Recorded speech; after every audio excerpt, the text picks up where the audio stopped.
సిపెక్ highway, China Pakistan economic corridor highway ఏదైతే గిల్గిట్ బల్టిస్తాన్ బెలూచిస్తాన్ ప్రాంతంలోంచి వెళ్తున్నటువంటి చోట చైనా వాళ్ళని ఆ మధ్యన దాడులు చేశారని బెలూచ్ రెబల్స్ వాళ్ళు ఆ ప్రాంతం మొత్తాన్ని పాకిస్తాన్ సైన్యం పర్యవేక్షిస్తోంది. పాకిస్తాన్ సైన్యం ఆధ్వర్యంలో సెక్యూరిటీ కల్పిస్తున్నారు చైనీస్కి.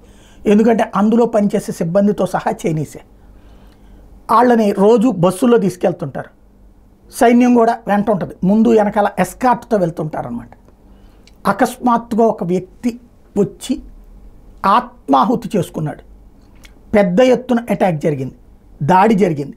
ఆ దాడిలో దారుణమైనటువంటి అటాక్ అయింది. మొత్తం ఆ వ్యక్తి చనిపోవడంతో పాటుగా సుమారు 100 మంది ప్రాణాలు కోల్పోయారు. ఇందులో చైనా వాళ్ళు ఎంతమంది ఉన్నారో తెలియదు, పాకిస్తాన్ వాళ్ళు ఎక్కువ మంది చచ్చిపోయారు, పాకిస్తాన్ సైన్యం ఎక్కువ మంది చచ్చిపోయింది. ఈ పరిణామం అన్నటువంటిది సంచలనం సృష్టిస్తోంది. ఎందుకు ఇలా జరిగింది అన్నటువంటిది ఇప్పుడు ఆరాధిస్తున్నారు. ఐఈడి బాంబుతో ఇది జరిగింది అన్నటువంటి విషయం తేలింది. బిఎల్ఏ మజీద్ బ్రిగేడ్ ఎవరైతే అంటే బెలూచ్ లిబరేషన్ ఆర్మీకి సంబంధించినటువంటి మజీద్ బ్రిగేడ్ తాము ఈ ఘాతుకానికి పాల్పడ్డామని చెప్పింది. సుమారు 100 నుంచి 110 మంది చనిపోయారని చెప్తోంది. అంటే అతి పెద్దదైనటువంటి టెర్రరిస్ట్ అటాక్ అనాలి. ఎందుకంటే ఒక దేశం మీదన ప్రత్యక్షంగా కాకుండా పరోక్షంగా ఆయుధాలతో యుద్ధం చేసేది ఎవరైనా సరే టెర్రరిస్ట్ అటాకే. అట్లాగే చనిపోయినటువంటి వాళ్ళు ఏ దేశం వాళ్ళైనా సరే అమరవీరులే. ఇప్పుడు సైన్యం అమరవీరులు అయ్యారు.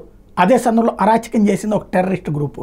కాకపోతే వాళ్ళు అనేటటువంటిది తాము ఆ ప్రాంత పరిరక్షకులు అని చెప్పేసి